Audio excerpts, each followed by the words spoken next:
नमस्कार, आप देख रहे हैं एचडी 24/7 और मैं हूं आपके साथ शिव भाटिया। बुलेटिन की शुरुआत करेंगे कुछ खास खबरों के साथ। देहरादून में Harbans Kapoor memorial communist hall का लोकार्पण किया गया है। गढ़ी कैंट स्थित छावनी कार्यालय में आयोजित इस कार्यक्रम में सीएम पुष्कर सिंह धामी ने शिरकत की और नवनिर्मित सामुदायिक भवन का लोकार्पण किया है। इस मौके पर सीएम के साथ कैबिनेट मंत्री गणेश जोशी, कैंट विधायक सविता कपूर समेत अन्य पदाधिकारी मौजूद रहे।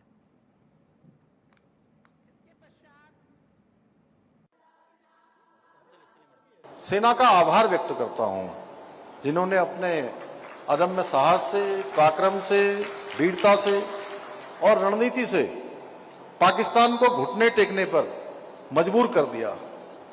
हमारे सशस्त्र बलों ने पहलगाम में हुई कायराना आतंकी हमले का मुंहतोड़ जवाब देते हुए न केवल पाकिस्तान में स्थित आतंकवादियों के निशानों को, ठिकानों को निशाना बनाकर उनको पूरी तरह से ध्वस्त करने का काम किया है।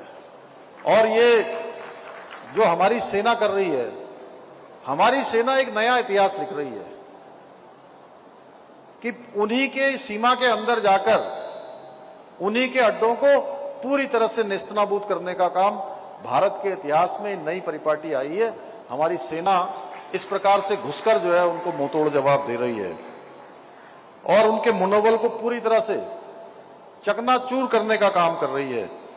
मैं इस निर्णायक कार्रवाई के लिए हमारे आदरणीय प्रधानमंत्री श्री नरेंद्र मोदी जी का भी आभार व्यक्त करता हूं, जिनके मजबूत नेतृत्व में और स्पष्ट नीति कि देश प्रथम, सबसे पहले देश का हित होना चाहिए, देश आगे बढ़ना चाहिए। कोई नीति नहीं, केवल एक नीति, राष्ट्र नीति, कोई वाद नहीं, केवल और केवल राष्ट्रवाद प्रथम मानकर उन्होंने सेना को पूरी छूट दी है। सेना को आगे बढ़ने के हर अवसर दिए हैं और आतंकवाद के खिलाफ इसीलिए इतनी सशक्त कार्रवाई हो सकी, बल्कि पाकिस्तान को ऐसी करारी शिकस्त की कि केवल 4 दिनों में ही पाकिस्तान को युद्ध विराम के लिए मजबूर होना पड़ा। उनके डीजीएमओ ने, director general of military operation ने, हमारे देश के डीजीएमओ को फोन करके युद्ध रोकने के लिए वहां से जो है पूरी अनुनय विनय करी भाइयों बहनों, तब जाकर ये युद्ध विराम हुआ है। हालांकि युद्ध विराम के बाद भी जैसी उसकी आदत है पाकिस्तान की, उन पर भरोसा नहीं किया जा सकता है और हमारे सैनिक कतई भरोसा नहीं करते हैं।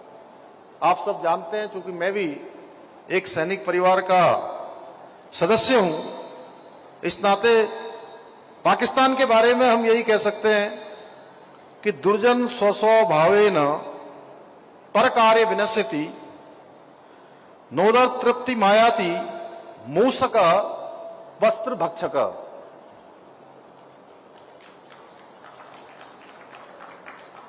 इसका अर्थ है कि दुर्जन अपने स्वभाव से दूसरे को हानि पहुंचाता है और जो वस्त्र को भक्षण करने वाला, यानी वस्त्र खाने वाला मूसक होता है, मूसा, चूहा, वो पेट भरने के लिए जो है वस्त्र नहीं काटता है। उसका तो उद्देश्य होता है केवल हानि पहुंचाना।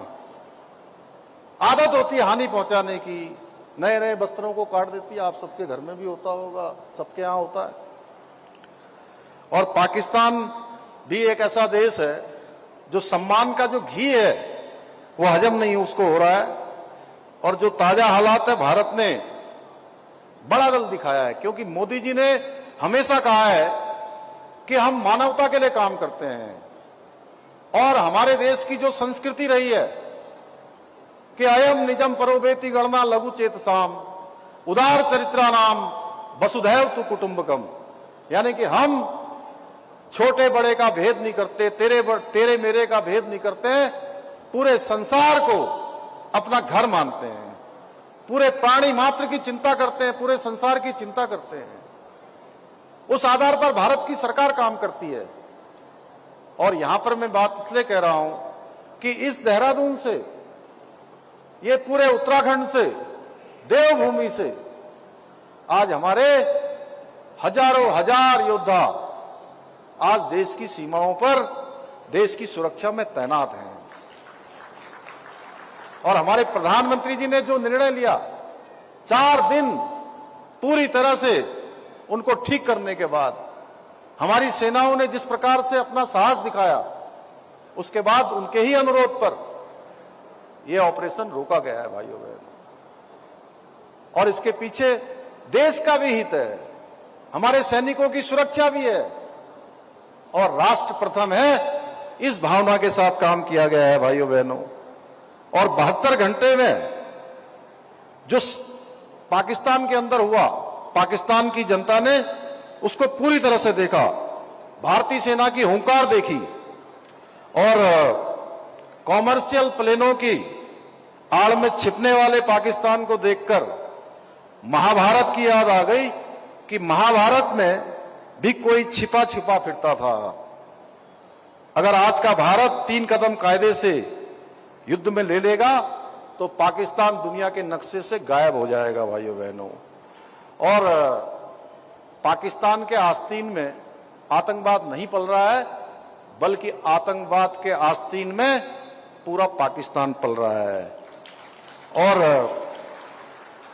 ऐसे सांपों को, इनके फनों को कुचलना नया भारत जानता है, बखूबी जानता है, क्योंकि पीएम मोदी जी जिस प्रकार की स्थितियां परिस्थितियां उन्होंने जीवन में देखी हैं, जिस प्रकार का संघर्ष देखा है, जिस प्रकार से देश की चुनौतियों को देखा है, देश की जरूरतों को देखा है, सांप का मंत्र भी उनको आता है और सांप का फन कुचलना भी भली भांति आता है। भारत पाकिस्तान के बीच सीज फायर लागू होने के बाद एक्स पर इंदिरा गांधी ट्रेंड कर रही है, जिसको लेकर उत्तराखंड कांग्रेस के उपाध्यक्ष सूर्यकांत धस्माना ने कहा कि पूरे देश ने इंदिरा गांधी को याद किया। वहीं पूरे देश और दुनिया में इंदिरा गांधी का नाम था और हर कांग्रेसी के लिए बहुत गर्व का क्षण है।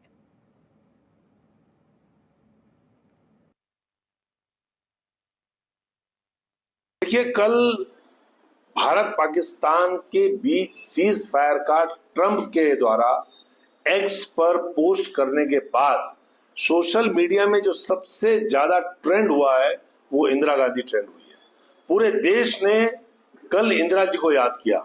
1971 और ये 2025, इतना लंबा समय, इतने लंबे समय बाद देश की एक पूर्व प्रधानमंत्री को लोगों ने जिस प्रकार से याद किया, जिस प्रकार से उनका लौ महिला होने का जो एक पूरा देश और दुनिया में उनका नाम था, उसको जिस प्रकार से स्मरण किया गया, ये प्रत्येक देशवासी के लिए और विशेष तौर पे कांग्रेसी के लिए गर्व की बात है कि इंदिरा गांधी वो इंदिरा गांधी थी जिन्होंने निक्सन की तमाम धमकियों के बाद भी 7वां बेड़ा भेजेंगे, 7वां बेड़ा भेजेंगे, हिंदुस्तान को जिस प्रकार से डराया गया, लेकिन इंदिरा जी ने उनका टेलीफोन तक रिसीव नहीं किया और पाकिस्तान के 2 टुकड़े कर दिए।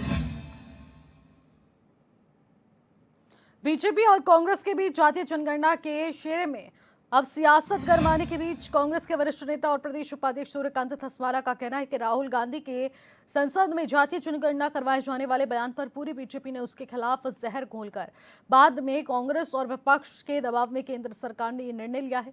उन्होंने कहा कि पूरा देश जानता है कि जातीय जनगणना की मांग कांग्रेस पार्टी ने करी।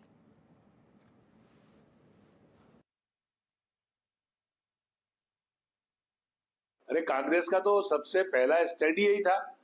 कांग्रेस के नेता राहुल गांधी जो इंडिया ब्लॉक के पार्लियामेंट के अंदर नेता हैं, लोकसभा में विपक्ष के नेता हैं, उन्होंने संसद के अंदर ही ऐलान किया था कि हम जातीय जनगणना करवा के रहेंगे, इस संसद से ही पास करवा के रहेंगे। यह ऐलान किसका था? राहुल गांधी का। राहुल गांधी के इस ऐलान पर अनुराग ठाकुर का बयान याद करिए, स्वयं प्रधानमंत्री नरेंद्र मोदी जी का बयान याद करिए, पूरी भारतीय जनता पार्टी के एक एक नेता का जातीय जनगणना के खिलाफ जो जहर उन्होंने उगला उसको याद करिए। उसके बाद कांग्रेस के दबाव में, अगर विपक्ष के दबाव में जातीय जनगणना का निर्णय केंद्र की सरकार करती है और उसके बाद अपनी पीठ थपथपाती है तो हमें कोई ऐतराज नहीं है। आप अपनी पीठ थपथपाइए, आप थूकिए और चाटिए, थूकिए और चाटिए, उसमें हमको क्या ऐतराज है। मुख्य सचिव आनंद वर्धन और पुलिस महानिदेशक दीपम सेठ ने राज्य आपातकालीन परिचालन केंद्र का निरीक्षण किया है। उन्होंने कंट्रोल रूम में तमाम व्यवस्थाओं का जायजा लेने के साथ ही जरूरी दिशा निर्देश दिए हैं।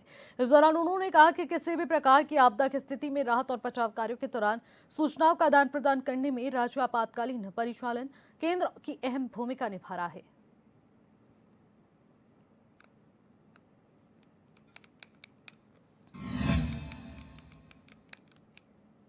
3 दिनों तक चले जबरदस्त संघर्ष के बाद भारत और पाकिस्तान के बीच शनिवार को युद्ध विराम तो तय हो गया, लेकिन तनाव की तपिश अब भी सीमाओं पर महसूस की जा रही है। इसी बीच गाजीपुर में क्षेत्रीय विधायक त्रिलोक सिंह चीमा ने प्रेस कॉन्फ्रेंस की है, जहां उन्होंने न सिर्फ ऑपरेशन सिंदूर की सफलता पर सरकार को बधाई दी, बल्कि पाकिस्तान को करारा जवाब दिए जाने पर प्रधानमंत्री का आभार भी जताया।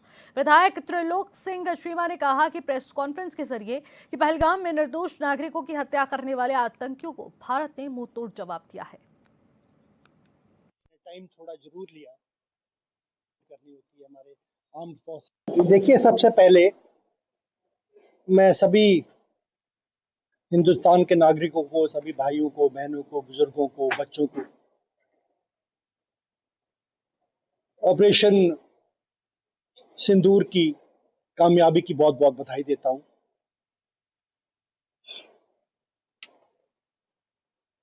पहलगाम में जो निर्दोष लोगों की हत्या हुई, उसका पहले लोगों को लगा कि एक्शन अभी थोड़ा नहीं हो रहा है, लेकिन ये बड़े फैसले हैं।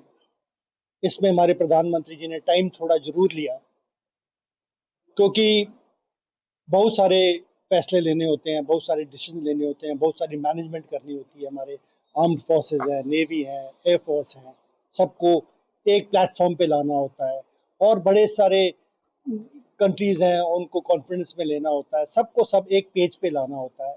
उसके बाद जो है ये इस तरह के जो डिसीजन हैं लिए जाते हैं, और एक ही रात में सारे के सारे 9 के 9 जो हाइडआउट्स थे आतंकवादियों के, वो नष्ट कर दिए गए, और पाकिस्तान को पता लग गया कि भारत एक बहुत बड़ी ताकत है।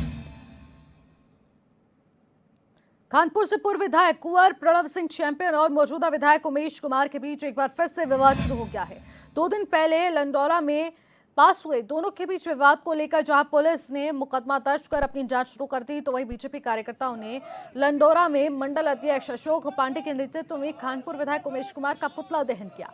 इस दौरान बीजेपी कार्यकर्ताओं ने खासा रोष यहां पर दिखाया है, जिसके चलते पुतला दहन किया गया।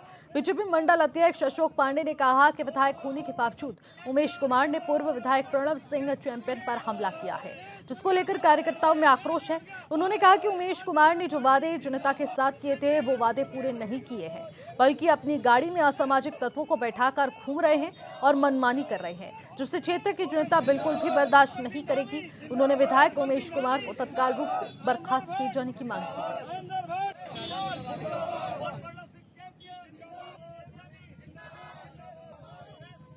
जो परसों दिन की जो घटना हुई है माननीय विधायक जी के द्वारा, वो बहुत ही निंदनीय है। उसी की आक्रोश में आज हमने उनकी पुतला फूकी है, क्योंकि ये गुंडागर्दी की तो जगह नहीं है ना।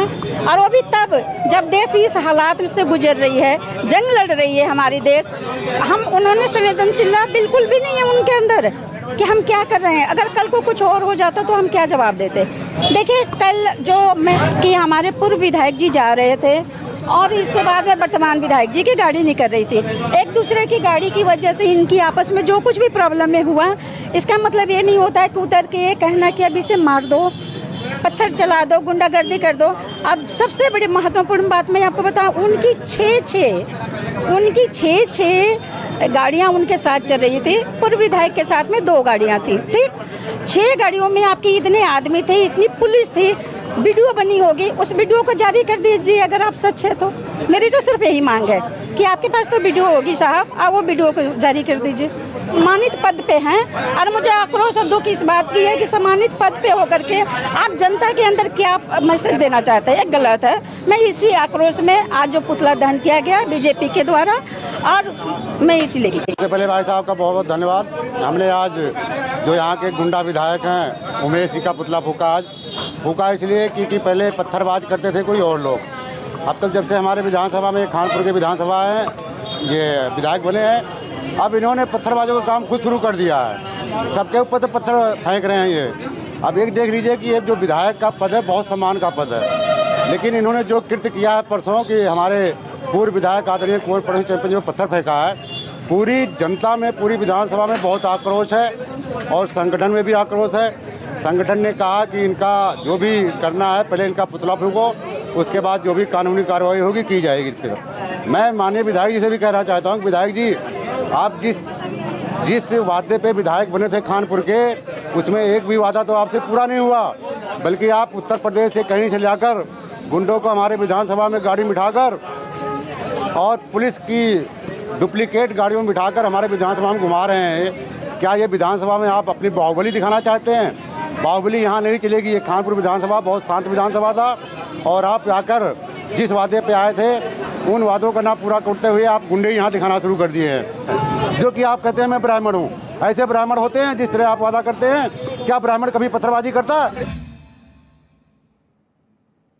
ऋषिकेश मेयर शंभू पासवान ने जाति प्रमाण पत्र पर लगातार कांग्रेस जो सवाल खड़ा कर रही है, वहीं मामला कोर्ट में जाने के बाद मेयर को अब राहत मिली है। इसको लेकर मेयर शंभू पासवान ने कहा कि बहुत से लोग सही चीजों पर भी विवाद उत्पन्न कर रहे हैं। मामला कोर्ट में गया, जांच कमेटी बनाई गई, वहां से उनको क्लीन चिट मिली है। अब ये लोग क्या चाहते हैं वो बहुत बड़ी बात है, लेकिन उनको देश और प्रदेश के कानून पर भरोसा करना होगा।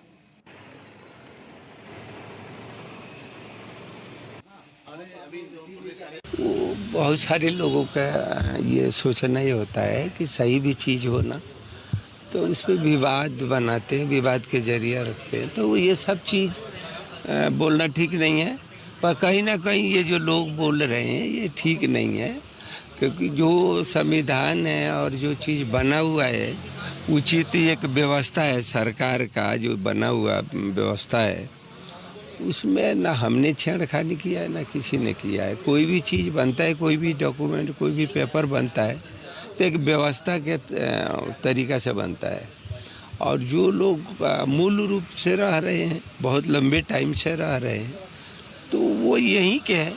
अब बोलने वाले बहुत सारे बात बोलते हैं तो हम उनको क्या समझा सकते हैं। तो इसीलिए हमारे खिलाफ तो वो कोर्ट भी गए और कोर्ट ने भी नीचे के जांच समिति बना कर भेजा। उन्होंने जांच समिति ने जो अपना प्रक्रिया था जो वो सब उन्होंने किया। अब उस पर भी वो संतुष्ट नहीं है तो वो माननीय न्यायालय का एक व्यवस्था है, वो जहाँ भी जाना चाहते हैं तो जाएं। हम तो अपने देश के अपने राज्य के कानून पे मुझे भरोसा है, वो जहाँ भी जाते हैं उनका अपना सोच है, पर हम अपने आप में सही। खबरों में आगे बढ़ेंगे। नरेंद्र नगर स्थित मुनि के रेते में जंगलों के बीच नीर गांव का नीर वाटरफॉल चारधाम यात्रियों के लिए और अन्य पर्यटकों के लिए आकर्षण का केंद्र बनता जा रहा है। चारधाम यात्रा से लौट रहे यात्री नीर वाटरफॉल प्राकृतिक स्रोत में डुबकी लगाकर अपनी यात्रा की थकान को मिटा रहे हैं। साथ ही यात्री नीर वाटरफॉल जैसे कई प्राकृतिक जल स्रोतों वाले झरनों को स्वच्छ रखने का संदेश भी दे रहे हैं। टिहरी गढ़वाल की सीमा से लगे नीर वाटरफॉल गर्मी में ऋषिकेश आने वाले तमाम पर्यटकों की काफी पसंदीदा जगह है। लगातार बढ़ती लोकप्रियता से यहाँ पर आने के बाद चारधाम से वापस आ रहे यात्री इस पर्यटक स्थल पर खूब आनंद ले रहे हैं। हरियाणा निवासी मुनीश ने बताया है कि ऐसे प्राकृतिक जल स्रोत यात्रियों को बहुत ज्यादा लुभाते हैं। उन्होंने कहा कि इनकी खूबसूरती को बरकरार रखने के लिए साफ सफाई पर भी विशेष ध्यान देना चाहिए।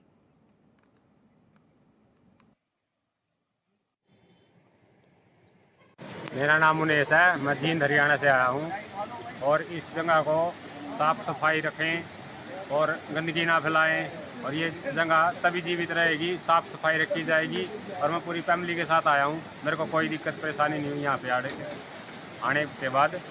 तो मैं यही संदेश दूंगा भी साफ सफाई रखो और प्रकृति को जीवित रखो। राम राम जी, मेरा नाम देव शर्मा है, मैं गाजियाबाद का रहने वाला हूँ। हम यहाँ पे कल आए थे, अब हमारा एकदम प्लान बन गया नीर वाटरफॉल चलने का। तो जैसे हम यहाँ पे आए तो ये बहुत अच्छी लोकेशन है शिवपुरी के अंदर और साफ़ शुद्ध भी रहती है। आने वाले पर्यटक से हमारा निवेदन है कि यहाँ आएँ और साफ़ शुद्ध चीज़ें अपनी ना यहाँ कचरा ना फेंकें, तो पानी बोतल अपने बैग में रखें, सारी चीज़ अपने साथ, मतलब नीचे गार्बेज एरिया है लगे हुए हैं जगह जगह, यहाँ पे इसमें फेंकें डायरेक्ट। और यहाँ आएँ, अपना सबसे बेस्ट लोकेशन है, ऊपर हल्का सा चल के 500 मीटर की चढ़ाई है, उसके बाद बेस्ट लोकेशन, सबसे बेस्ट चीज़। धन्यवाद। रुड़की के पचरी थाना क्षेत्र में बारात में शामिल होने के दौरान मामूली विवाद ने एक युवक की जान ले ली। जानकारी के अनुसार गाड़ी में सीट पर बैठने को लेकर दो पक्षों में कहासुनी हो गई, जो देखते ही देखते झगड़े में बदल गई। इस दौरान मारपीट इतनी ज्यादा बढ़ गई कि एक युवक की मौके पर मौत हो गई। एसपी देहात शेखर चंद्र सोयाल ने घटना की पुष्टि करते हुए बताया कि मृतक युवक के परिजनों द्वारा तहरीर दी गई है, जिस पर मुकदमा दर्ज कर लिया गया है। पुलिस ने मामले में कार्रवाई शुरू कर दी है और आरोपी की तलाश जारी है।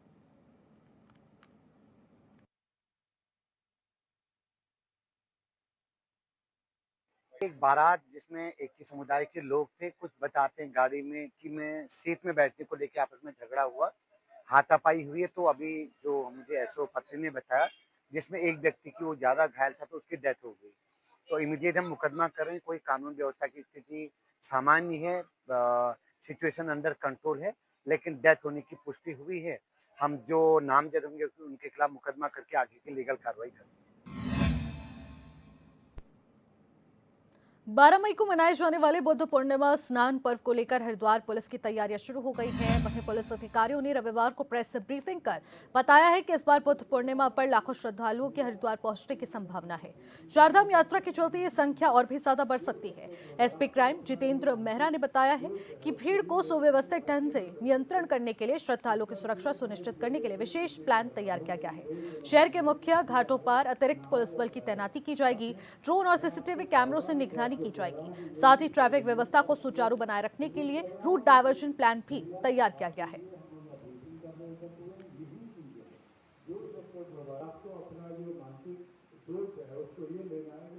कल बुद्ध पूर्णिमा के स्नान के उपलक्ष्य में पूरे शहर को हमने 8 सेक्टर और 8 जोन और 21 सेक्टर में बांटा है, जिसमें हमने सही ड्यूटियां लगा दी है अलग अलग शिफ्ट में। हमने, जैसा आपने ब्रीफिंग में भी सुना है, हमने जो हमारे सीमा पे टेंशन चल रही है उसको लेके भी सबको ब्रीफ किया है और सचेत रहने के लिए उचित दिशा निर्देश दिए हैं और साथ में ड्यूटी को सही तरीके से निभाने के लिए भी उचित दिशा निर्देश दिए हैं। आपने देखा है सीएपीएफ भी है यहाँ पे, सीएपीएफ को भी उसी तरीके से हमने ब्रीफ किया है, जिससे कि बहुत अच्छी तरीके से हमारा स्नान सकुशल संपन्न हो जाए और साथ में जो चारधाम यात्रा है उसको भी हमने कंसिडर करके और उसी हिसाब से ड्यूटियां लगाई है, ताकि चारधाम यात्रा भी सकुशल रहे और साथ में स्नान भी बहुत अच्छे से संपन्न हो। हमने इसके लिए उचित ट्रैफिक व्यवस्था की है, जिसमें हमने पार्किंग, डाइवर्जन, रूट सारे प्लान है और उनसे सभी को अवगत भी कराया है। आपने ब्रीफिंग में भी देखा है कि हमने बहुत अच्छे से डिटेल में सबको बताया है कि हाईवे के लिए क्या प्लान है, अलग अलग जोन और सेक्टर के हिसाब से भी हमने प्लान बताया है, ट्रैफिक का, पार्किंग का, कब हमें डाइवर्जन करना है, किस हिसाब से कम्युनिकेशन रखना है। हमने सभी बहुत डिटेल में गहनता से सबको बताया है और अवगत। फिलहाल इस बुलेटिन में मेरे साथ बस इतना ही। आप देखते रहिए HN24/7। नमस्कार।